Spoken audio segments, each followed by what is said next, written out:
कहानी की शुरुआत होती है एक एक्सपीरियंस्ड माउंटेन क्लाइंबर से जिसका नाम जैक हेनरी है। जैक फ्रांस का रहने वाला है और उसकी जिंदगी हमेशा से ही माउंटेन्स और एडवेंचर के गिर्द घूमती रही है। वो दुनिया की कई मुश्किल और खतरनाक पहाड़ियों की चढ़ाई कर चुका था। इस दफा उसका टारगेट था ऑस्ट्रेलिया की विशाल और खतरनाक पहाड़ियां जो दुनिया के सबसे मुश्किल क्लाइंबिंग माउंटेन में से एक मानी जाती हैं। जैक सिर्फ एक क्लाइंबर ही नहीं बल्कि एक फैमिली मैन भी था। उसकी एक छोटी सी प्यारी बेटी थी लिली हेनरी जो उसकी जिंदगी का सबसे इंपॉर्टेंट हिस्सा थी। अपनी जर्नी के लिए जैक ऑस्ट्रेलिया पहुंचता है और अपनी तैयारी शुरू करता है। वो अपनी गाड़ी को जरूरी सामान से फुली तैयार करता है। खाना, पानी, रस्सियां, हुक्स और क्लाइंबिंग गियर सब कुछ केयरफुली पैक करता है।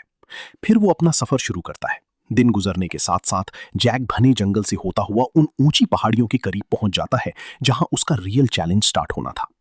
शाम तक अंधेरा फैलने लगता है तो वो डिसाइड करता है कि आज का सफर यहीं खत्म होता है। वो सेफ जगह देखकर अपना कैंप लगाता है। कैंप लगाने के बाद जैक हल्का सा खाना खाता है और आने वाली मुश्किल सफर के बारे में प्लानिंग करता है। सोने से पहले वो अपनी बेटी लिली की तस्वीर देखता है और सो जाता है। सुबह होती है, जैक की आंख खुलती है, वो फ्रेश होता है और खाना खाकर अपनी तैयारी शुरू करता है। वो अपना बैग रेडी करता है जिसमें पहाड़ पर चढ़ने के लिए रस्सी, हुक्स, गियर, मेडिकल किट और थोड़ा सा खाना और पानी पैक करता है। उसका प्लान था कि वो शाम होने से पहले अपने कैंप वापस लौट आएगा और फिर वो अपना सफर शुरू करता है। शुरू में सब ठीक होता है। जैक एंजॉय करते हुए अपनी मंजिल की तरफ जा रहा होता है। उसके सामने बड़े और खूबसूरत पहाड़ होते हैं जिन्हें देखकर उसकी एक्साइटमेंट बढ़ती जा रही थी। कुछ देर चलने के बाद वो एक खाई, जिसे कैनियन कहते हैं, वहां से गुजरता है। जैक उस खाई यानी कैनियन में एक छोटी सी झील और कुछ दरख्तों को देखता है जो बहुत खूबसूरत होते हैं। जैक उसको देखते हुए आगे बढ़ता है। वो उस कैनियन को क्रॉस करने ही वाला था कि अचानक उसका पैर फिसल जाता है और वो सीधा उस खाई की झील में जा गिरता है। पानी में गिरते वक्त जैक एक पत्थर से टकराता है जिसकी वजह से उसकी टांग टूट जाती है। वो खुद को संभालता है, पानी से बाहर आता है और बैग उतारकर जमीन पर लेट जाता है। जैक की टांग बहुत ज्यादा दर्द कर रही होती है। वो काफी देर तक वहां रेस्ट करता है। थोड़ी देर बाद वो एक पत्थर के सहारे बैठता है और अपनी टांग को देखता है जो बुरी तरह टूट गई थी। जैक ने बैग में से मेडिकल किट निकाली। उसने कुछ सीधी लकड़ियां ली। फिर उसने अपनी टांग को जोर से झटका दिया और सीधा करके वो लकड़ियां टांग के साथ लगाकर ऊपर पट्टी बांधी ताकि टांग सीधी रहे। फिर उसने सोचना शुरू किया कि यहां से कैसे निकला जाए। जैक ने अपना मोबाइल निकाला लेकिन वो भी टूट चुका था। फिर उसने सोचा कि अगर वो कैंप तक पहुंच जाए तो वहां से सैटेलाइट फोन से रेस्क्यू बुला सकता है। लेकिन कैंप बहुत दूर था और वो इस वक्त एक खाई में है जो तकरीबन 220 फुट ऊंची है। वो जानता था कि टूटी हुई टांग के सहारे इसके ऊपर चढ़ना नामुमकिन है, तो पहले उसे अपनी टांग को ठीक करना होगा जिसमें कई दिन लग सकते हैं और उसके पास सिर्फ एक ही दिन का खाना था। उसने एक लंबी लकड़ी ढूंढी जिसके सहारे वो इधर उधर चलने लगा कि शायद कुछ मिल जाए। उसे पहाड़ से निकली हुई एक चट्टान नजर आई जो थोड़ी बाहर की तरफ थी। जैक ने कुछ लकड़ियां जमा की और उसके नीचे जाकर बैठ गया। वहां उसने आग जलाई और आग की गर्मी से खुद को सुखाया। उसने सोचा कि शायद कोई आग का धुआं देखकर इस तरफ आ जाए। वो वहीं इंतजार करने और कुछ देर के लिए सो गया। जब वो उठा तो शाम हो चुकी थी और उसकी आग भी बुझ चुकी थी। जैक ने आग जलाई और खाना खाकर सो गया। ये उसकी पहली रात थी जंगल में। रात को ठंड बढ़ जाती है। जैक के पास आग के अलावा कुछ न था। वो उस आग के पास सोया रहा। कुछ देर बाद उसे नींद आ गई। जब सुबह हुई तो जैक ने आसपास देखा। शायद कोई धुआं देखकर आया हो, लेकिन कुछ भी नहीं था। उसने बचा हुआ थोड़ा सा खाना खाया और बाकी शाम के लिए रख दिया। उसके पास पानी तो बहुत था लेकिन खाना लिमिटेड था, इसलिए वो थोड़ा थोड़ा खाना खा रहा था ताकि ज्यादा से ज्यादा दिन तक वो सरवाइव कर सके। वो उस दिन भी इंतजार करते हुए वहीं सो गया। उसने आग को जलाए रखी इस उम्मीद से कि शायद कोई धुआं देखकर इस तरफ आए, लेकिन कोई फायदा नहीं हुआ। इस तरह ये दिन भी गुजर गया। शाम हो गई। जैक ने बचा हुआ खाना भी खा लिया। अब उसके पास बाकी दिनों के लिए कुछ नहीं था। रात होते ही जैक वहीं सो गया। सुबह होती है। जैक उठता है, पानी पीकर गुजारा करता है। वो उस लकड़ी के सहारे चलता रहता है ताकि उसकी टांग जल्दी से ठीक हो और वो यहां से निकल जाए। लेकिन इलाज ना होने की वजह से टांग में बेहतरी नहीं आ रही थी। उसके मेडिकल किट में सिर्फ बैंडेज का सामान था। उसमें ज्यादा कुछ नहीं था। जैक ने हिम्मत नहीं हारी। वो दिन में बार बार उठकर चल फिर करता रहा। उसके पास खाना नहीं था, वो सिर्फ झील का पानी पीकर गुजारा करता है। इसी तरह तीसरा दिन भी गुजर गया और जैक ने कुछ भी नहीं खाया था, सिर्फ पानी पीकर ही वो गुजारा करता रहा। इसी तरह चौथे दिन की सुबह हुई। जैक का भूख से बुरा हाल था। उसने कभी भूख बर्दाश्त नहीं की थी। ये पहली बार था कि उसने इतनी टाइम से कुछ नहीं खाया था। वो बहुत मायूस था और भूखा था। कुछ देर बाद जैक उठा और उसने झील से पानी पिया। जैक ने फैसला किया कि आज उसे कुछ ना कुछ करके खाने का इंतजाम करना ही होगा। जैक दरख्तों की तरफ गया। वहां आसपास देखने लगा कि शायद कोई छोटा जानवर या कोई परिंदा मिल जाए जिसका शिकार करके वो खा सके। उसने काफी देर तक तलाशी की, लेकिन उसे वहां कोई भी जानवर न मिला और ना ही कोई परिंदा। फिर वो झील की तरफ जाता है, शायद उसे झील में कोई फिश मिल जाए। वो झील के गिर्द घूमने लगा और देखने लगा। उसे झील में एक हलचल दिखाई दी। उसे ये कंफर्म हो गया कि इस झील में मछलियां हैं। उसने एक लंबी लकड़ी ढूंढी और अपनी चाकू को उस लकड़ी पर मजबूती से बांधा। उसने एक भाला तैयार किया और झील के दरमियान जाकर खड़ा हो गया और इंतजार करने लगा।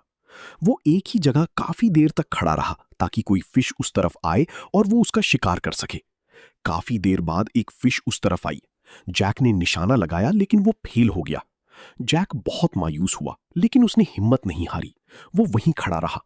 जब दूसरी बार फिश उसके नजदीक आई तो इस बार उसने कोई जल्दबाजी नहीं की और फिश को अपने पास आने दिया।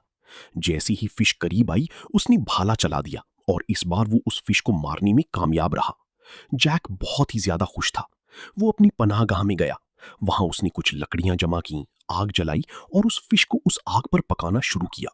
जब मछली पक गई, जैक ने एहतियात से उसे खाया। ये खाना बहुत कम था, लेकिन उसके कमजोर जिस्म के लिए ये एक नई ताकत थी। उसकी सांसों में थोड़ी बेहतरी आई और उसके दिमाग ने दोबारा काम करना शुरू किया। खाने के बाद जैक ने कैनियन की ऊंची दीवारों की तरफ देखा। अब उसे समझ आ रहा था कि सिर्फ रेस्क्यू का इंतजार करना काफी नहीं होगा। अगर वो यहां ज्यादा दूर रहा तो भूख, चोट या जंगल के खतरे उसकी जान ले सकते हैं। उस रात आग के पास बैठे हुए उसने अपनी बेटी लिली की तस्वीर निकाली। तस्वीर को देखकर उसकी आंखों में आंसू आ गए, लेकिन इसी ने उसके अंदर एक नया जुनून पैदा किया। उसने खुद से वादा किया, मैं यहां से जिंदा निकलूंगा, लिली के लिए। सुबह होते ही जैक कैनियन के अंदर और ज्यादा तलाश शुरू करने का फैसला करता है। पानी, खाने और शायद किसी ऐसे रास्ते की तलाश में जो उसे इस मौत के जाल से बाहर निकाल सके। अब सर्वाइवल सिर्फ इंतजार का नाम नहीं था, अब ये उसकी जंग बन चुकी थी। जैक उस कैनियन में हर तरफ तलाशी शुरू करता है। शायद कोई आसान रास्ता मिल जाए यहां से निकलने का। तलाशी के दौरान उसे कैनियन की दीवार के साथ एक जगह पत्थरों का नेचुरल स्लोप नजर आया। सीधा बाहर का रास्ता तो नहीं था, मगर मुमकिन था कि धीरे धीरे इसी तरफ चढ़ाई की जा सके। जैक के दिल में उम्मीद की एक नई किरण जागी। उसने फैसला किया कि अगले कुछ दिन यहीं टेम्परेरी शेल्टर बनाएगा, फिश और पानी का स्टेबल सोर्स यूज करेगा, अपनी टांग को जितना मुमकिन हो रिकवर करेगा और फिर उस स्लूप के जरिए कैनियन से बाहर निकलने की कोशिश करेगा। रात को आग के पास बैठकर जैक ने कैनियन की दीवारों को देखा। ये जगह अब भी उसका कैद खाना थी, मगर पहली बार उसे लगा कि शायद इस कैद से निकलने का मौका अब भी जिंदा है। अब जैक अपनी आजादी के लिए प्लानिंग कर रहा था। अगली सुबह जैक ने दर्द भरी सांस के साथ अपनी आंखें खोली। उसकी टांग अब भी बुरी तरह जख्मी थी, लेकिन कुछ दिनों की एहतियात और आराम से वो इतनी बेहतर जरूर हो चुकी थी कि वो पहले से ज्यादा देर तक चल सके। आज जैक का मकसद सिर्फ सरवाइव करना नहीं था, आज उसे कैनियन से निकलने के लिए मुमकिन कोशिश करनी थी। उसने सुबह सबसे पहले पानी पिया, फिर अपना भाला लेकर झील के पास गया और काफी कोशिश के बाद एक और मछली पकड़ने में कामयाब हो गया। मछली को पकाकर खाने के बाद उसे जरूरी एनर्जी मिल गई। इसके बाद जैक उस नेचुरल स्लोप की तरफ बढ़ा जो उसने पिछले दिन देखा था। ये रास्ता सीधा नहीं था, पत्थर फिसले हुए थे, जगह जगह नुकीले किनारे थे और जरा सी गलती उसे दोबारा नीचे गिरा सकती थी। जैक ने फौरन चढ़ाई शुरू करने के बजाय पूरा दिन इस जगह का जायजा लेने का फैसला किया। वो एक बड़ी चट्टान के सहारे बैठकर कैनियन की दीवार, पत्थरों के एंगल्स, मजबूत जगहों और मुमकिन रूट्स को गौर से देखता रहा। एक एक्सपीरियंस्ड माउंटेन क्लाइंबर होने के नाते वो जानता था कि जल्दबाजी मौत का सबब बन सकती है।